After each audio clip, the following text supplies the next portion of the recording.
연극을 보면서 제가 2부에도 연극을 봤거든요. 근데 2부 때 발견하지 못했던 게 있어요. 그게 뭐냐면은 왜 여자 배우가 읽잖아요. 편지를 읽는데 뭐라고 돼 있습니까? 나 가라 이렇게 돼 있잖아요. 그 가라라는 말이 무슨 말씀인지 아시죠?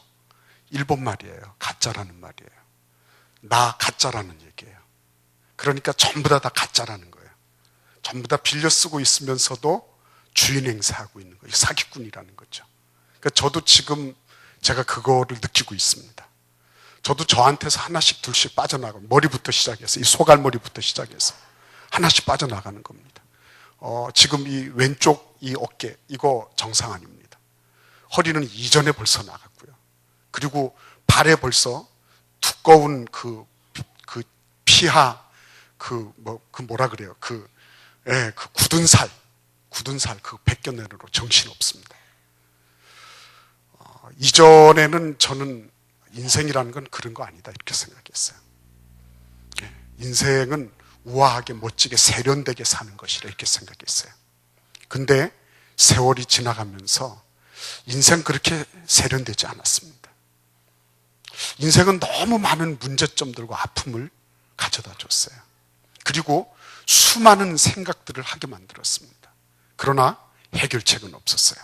오늘 성경은 이렇게 말씀하고 있습니다.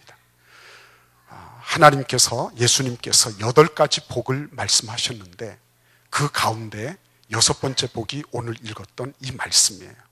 하나님 볼 수 있습니까, 여러분? 하나님 보입니까? 이 자리에 계신 분들 가운데 나 하나님 봤습니다 하는 분 손 들어보세요.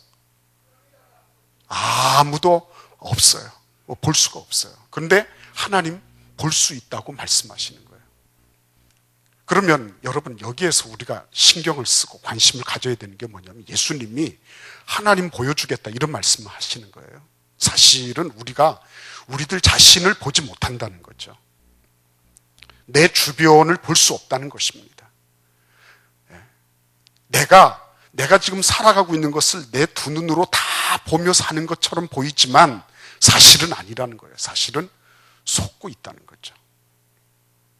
그래서 여러분 오늘 예수님께서는 놀라운 말씀, 하나님을 볼 수 있다면 그러면 무엇이 안 보겠냐는 거예요. 실제적으로 여러분 이 문제는 굉장히 중요한 겁니다. 단지 종교적으로 기독교에서는 그렇게 얘기하겠지 그게 아니에요. 오늘 마음이 청결하면 하나님도 볼 수 있다는 거예요. 그렇죠? 마음이 청결하면. 그러면 마음이 청결하지 않으면 하나님도 볼 수 없을 뿐 아니라 나하고 함께 살을 부비고 사는 부부도 보이지가 않고요. 가족도 보이지 않고요. 내 주변에 있는 사람들 볼 수가 없어요. 아무것도 보이지 않습니다. 그래서 우리는 마음이 청결하다는 것이 무엇이냐 하는 것에 대해서 관심을 가지지 않을 수가 없습니다. 성경은 마음에 대해서 깊은 그런 주의를 요하고 있는 말씀을 많이 하고 계세요. 성경에 보면 어떤 금원집이라고 말할 수 있는 책이 있는데 그게 잠언서입니다. 잠언 4장 23절에는 이렇게 말씀하고 있어요. 모든 지킬 만한 것보다 더욱 내 마음을 지키라. 생명의 근원이 이에서 남이니라. 이렇게 말씀하셨어요. 이게 무슨 말씀인지 아시겠죠? 여러 가지 지킬 것들이 많이 있습니다. 사람들은 자기 재산도 지키고 자기 권리도 지키고 소위 말하면은 내 것이라고 생각하는 것을 지키는데 여념이 없습니다. 그러나 그런 것들을 지키는 것보다도 더욱 관심을 기울여야 되는 것이 있는데 그게 바로 마음을 지키는 일이다. 왜냐하면 거기에서 생명이 우러나오기 때문이다 말씀하시는 거예요. 그러니까 마음을 잘못 지키게 되면 어떻게 된다는 거예요? 생명으로부터 떠나간다는 것입니다. 이 말씀은 살고 죽는 것이 어디에 걸려 있다는 것입니까? 마음에 걸려 있다는 거예요. 그런데 그만큼 내가 내 마음의 씀씀이에 대해서 별로 관심이 없어요. 왜냐하면 바쁘니까, 분주하니까, 피곤하니까, 나한테 지금 당면하고 있는 일들이 너무 많으니까, 그러니까 나는 내 마음에 대해서 별로 신경 쓰지를 못하는 것입니다. 여러분 혹시 시인과 총장의 그 노래 알고 계십니까? 가시나무라는 노래 알고 계시냐고요? 몰라도 괜찮습니다. 제가 지금 읊어드리려고 합니다.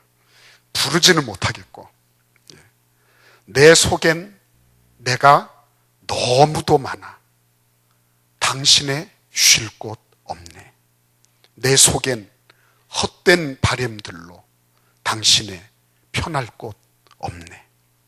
내 속엔 내가 어쩔 수 없는 어둠, 당신의 쉴 자리를 뺏고, 내 속엔 내가 이길 수 없는 슬픔, 무성한 가시나무 같네. 여러분, 진짜 그래요. 내가 너무 지금 나 자신이 많은 거예요.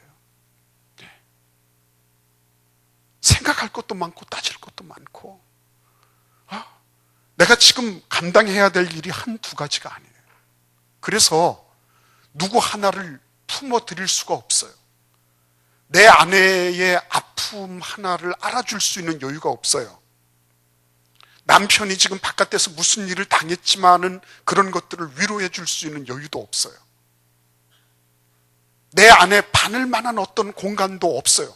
나는 지금 나 자신만으로도 피곤하고 충분히 나는 나가 떨어질 만큼 지쳐 있는 거예요. 여러분, 그게 정상입니까?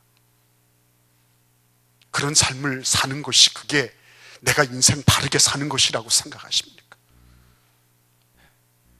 그래서 오늘 이 마음이 청결하다고 하는 이 예수님의 말씀은 어떤 뜻을 가지고 있냐면, 마음이 갈라져 있지 않다는 것을 의미하는 것입니다. 마음이 산산조각 나 있지 않아요. 마음은 능력이 있는 것입니다. 마음은 생명이 거기서부터 솟아오를 정도로 대단한 능력을 가지고 있는 것인데, 그런데 이 마음이 조각조각이 난 것입니다. 그 능력이, 마음이 2조각 나 있으면 2분의 1로 축소될 것입니다. 3조각이면 3분의 1, 10조각이면 10분의 1, 100조각이면 100분의 1로 약화되고 축소되고 나중에는 아주 형해도 없이 다 사라져버릴 거예요. 그걸 뭐라 그랬죠? 정신분열이라 그러는 겁니다. 마음이 쪼개지고 쪼개져서 갈라져서 산산조각이 나버린 거, 그게 정신분열증입니다. 그런데 여러분, 그 정신분열증과 같은 그런 세대를 예수님은 결코 좌시하고자 하지 않으시는 겁니다. 하나님도 볼 수 있다는데 마음이 산산조각 나지 않고 하나가 돼 있으면 하나님도 볼 수 있는데, 그러면 내 이웃도 보일 것이고 내 자녀들의 아픔도 보일 것이고 배우자 간에 서로 간에 깊은 어려서부터 당한 상처가 얼마나 많은데요. 그런데 그런 것들조차도 서로가 다 볼 수 있는 거예요. 얼마나 행복하겠습니까? 이게 무슨 종교의 문제입니까? 이게 무슨 신앙을 강요하는 그런 얘기입니까, 여러분? 본질의 문제예요. 인생 본질의 문제인 것입니다. 근데 사람들은 얘기해요.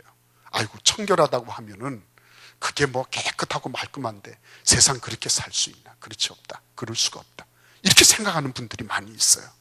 천만의 말씀입니다. 그것은 청결을 잘못 오해하고 있는 것입니다.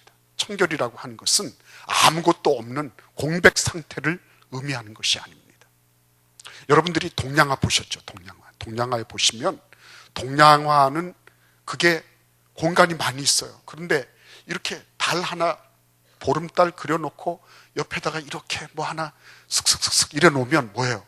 하늘 전체를 다 칠하지 않았지만은 보름달이 걸려있고 거기에 달무리가 그렇게 져 있는 모습을 우리는 보는 거예요. 그걸 가리켜서 여백이라 그럽니다. 여백은 공백과 다른 것입니다. 공백은 텅 비어 있는 거예요. 공허한 거예요. 그러나 여백은 의미를 가지고 있는 공간입니다. 여백이 필요한 거죠. 여백이. 예수님이 말씀하시는 청결하다고 얘기하는 그 말씀은 뭐냐면 여백이 있어야 된다는 말씀입니다. 아무것도 없이 내가 진공 상태에 사는 것과 같은 그런 모습이 아니고, 내가 뭔가 의미 있는 어떠한 것이 있어야 된다는 거예요. 그 의미를 따라서 전체가 다 그려지는 그런 의미 있는 생애, 그것이 바로 여백을 추구하는 삶이라는 거예요. 그래서 여러분, 오늘 예수님께서는 우리에게 놀라운 말씀을 해주고 계세요. 중요한 건 뭐라고요? 마음이다 라고 말씀하세요. 요한복음 5장이라고 하는 데를 보면 예수님이 어느 연못가에 있는 병자를 만나시는 장면이 나와요. 이 병자는 38년 동안 그곳에 멈춰 있었습니다. 자기가 38년 동안 연못에 물이 이렇게 확 동할 때, 천사가 내려오면 연못에 물이 부글부글 끓는데요. 그러면은 맨 먼저 1등으로 들어가는 사람이 거기에서 병을 고침을 받는 거예요. 그런데 그 병 고침을 받는 데서 이 사람은 38년 동안 한 번도 1등을 해본 적이 없는 겁니다. 지금까지 그는 계속 그 자리에 누워 있었습니다. 그래서 누구든 보더라도 저 사람의 평생의 소원은 병나는 거다. 그거를 다 알 수가 있는 거예요. 그런데 예수님이 이 38년 된 병자를 만나실 때 뭐라고 물어보셨는지 아십니까? 성경 읽어보시면 놀라운 질문을 하고 계세요. 예수님이 뜻밖에도요, 내가 낫고자 하느냐? 라고 물어보시는 거예요. 내가 낫고자 하느냐? 여러분, 이게 말이 되는 소리입니까? 예수님이면 척 보고 다 아셔야지. 네가 병 낫기를 바라는구나. 그러면서 그 부분에 대해서 얘기를 딱 해주셔야지 되는 건데, 뜻밖에도 전혀 상관없는 그런 말씀을 하시는 것처럼 내가 낫기를 원하느냐? 이 무슨 뜬금없는 그런 소리입니까? 여기에서 우리가 꼭 생각해야 될 게 있어요. 예수님은 지금 그 병자에게 뭘 물어보시는 거예요? 그 사람 안에 있는 의지가 살아있는지를 물어보고 계신 거예요. 네가 그런 의지가 있느냐? 네가 병 낫기를 바라느냐? 네가 벌떡 일어나서 나아가지고 걸어가기를 원하느냐? 의지가 있으면 된다는 말씀이에요. 의지가 있으면. 예수님이 그거 물어보신 거예요. 네가 지금 네가 병 상태가 얼마나 오래되고 얼마나 엄청나고 이런 말씀 하시는 게 아니에요. 그렇죠? 우리에게도 마찬가지예요. 우리에게도 네가 그동안에 무슨 생애를 살아왔으며 어떻게 앞으로 전망이 있으며 지금 현재 너의 형편은 어떠냐, 이런 거 물어보지 않으세요. 예수님은 이걸 물어보시니 네가 지금 변화받기를 원하냐는 거예요. 네 인생이 그냥 그대로 이런 상황 속에 있으면서 송곳 하나 들어갈 수 없을 만큼, 바늘 하나 찌를 수 없을 만큼 그렇게 촘촘한 생을 살아가면서 어느 누구도 받아들일 수 없는, 그래서 가시나무와 같은 그런 가시만 삐죽삐죽 돋아있는, 그래서 누구든지 와서 깃들이려고 하면 찔러대고 상처를 내는 그러한 표독스러운 그런 모습이냐는 거죠.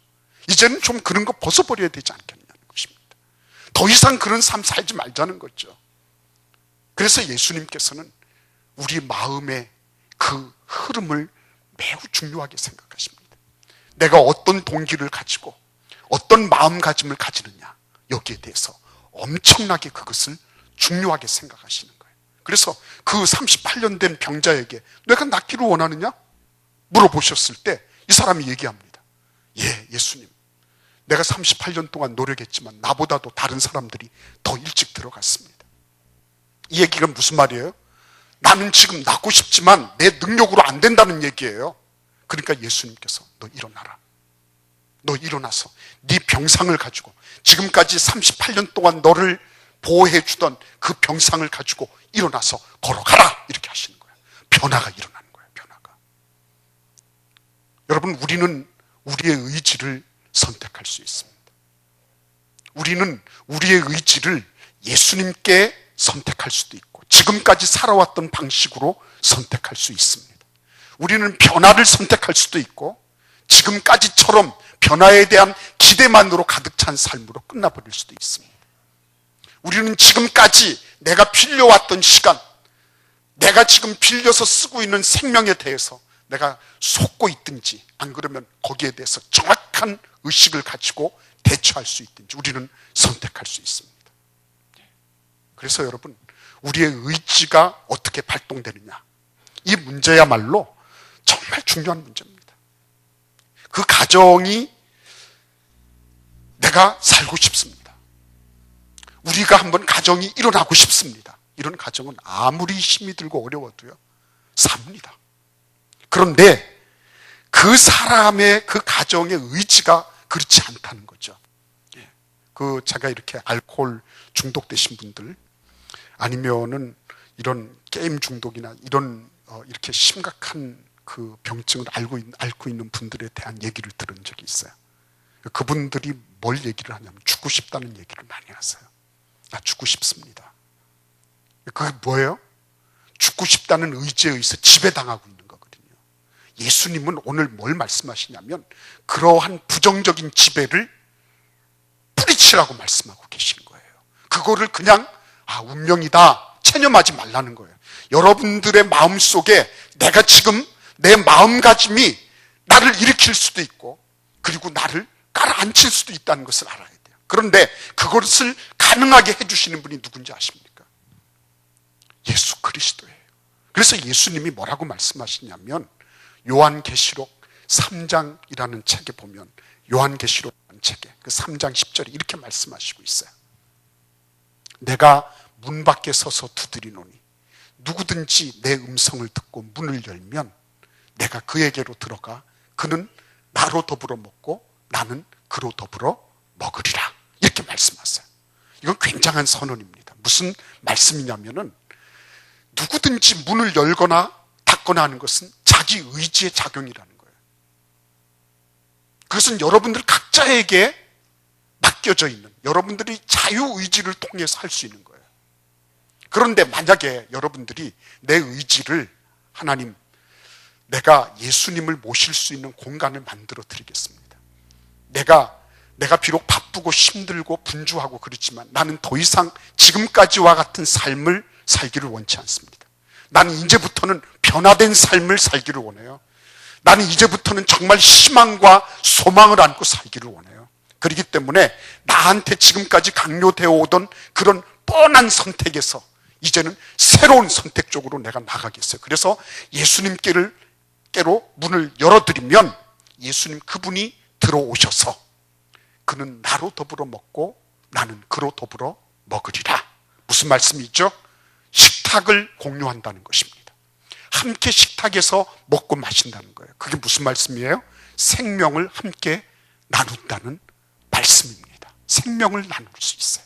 예수님의 그 영원한 생명을 내가 누릴 수 있게 되는 거예요. 예수님이 가지신 그 엄청난 복의 원천 되시는 그 예수님의 복이 나에게 나누어져요. 예수께서 가지고 계신 하늘과 땅의 모든 권세를 지니신 그 능력이 나에게 주어지는 거예요. 이런 변화를 예수님께서는 오늘 말씀하고 계신 것입니다. 마음이 청결한 사람, 그 사람은 여백을 만드는 사람이에요. 쪼개져 있지 않아요. 산산조각 나 있지 않습니다.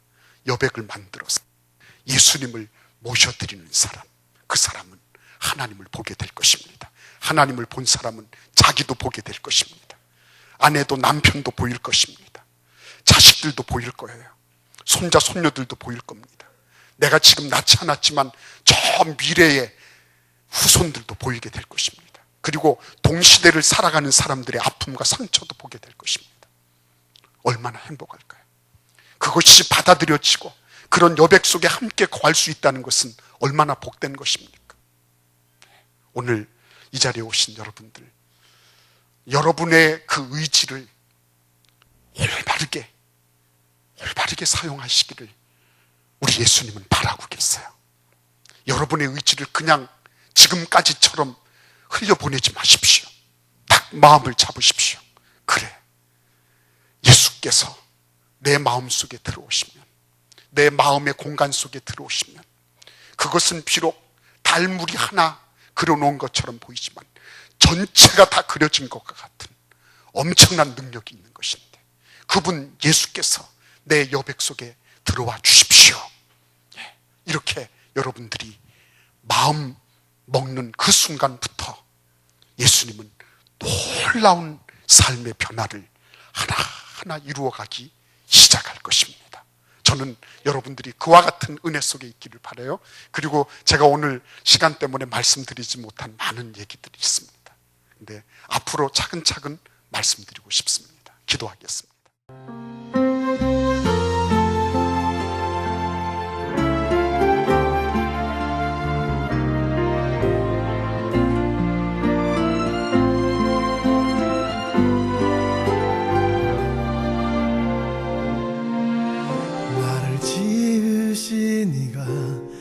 하나님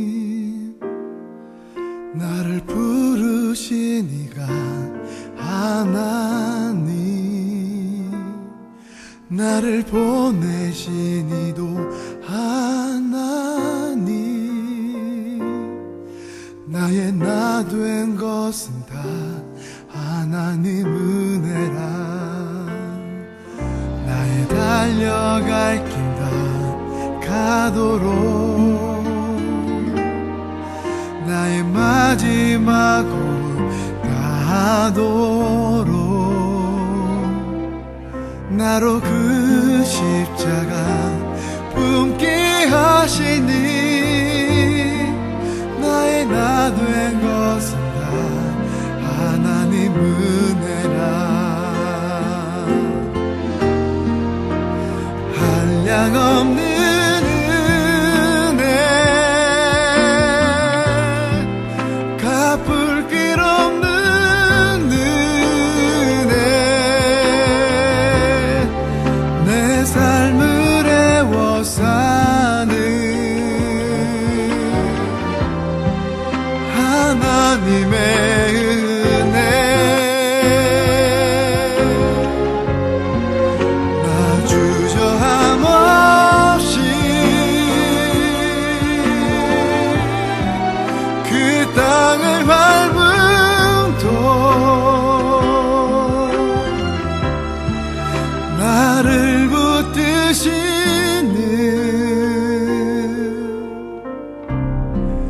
하나님의 은혜.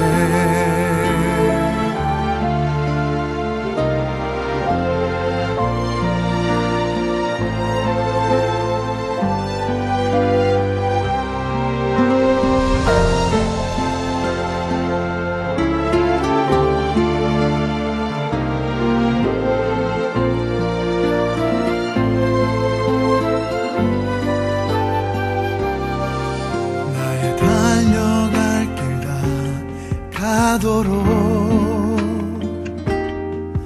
나의 마지막 호흡 다하도록, 나로 그 십자가 품게 하시니, 나의 나 된 것은 다 하나님 은혜라. 한량없는 은혜,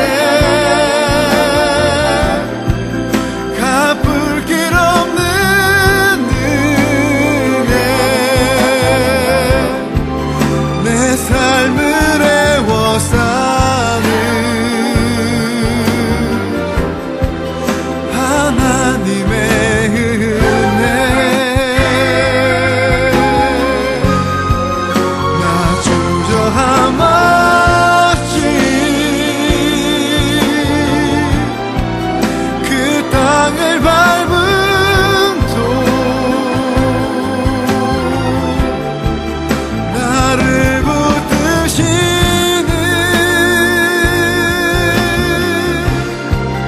하나님의 은혜. 나를 붙드시는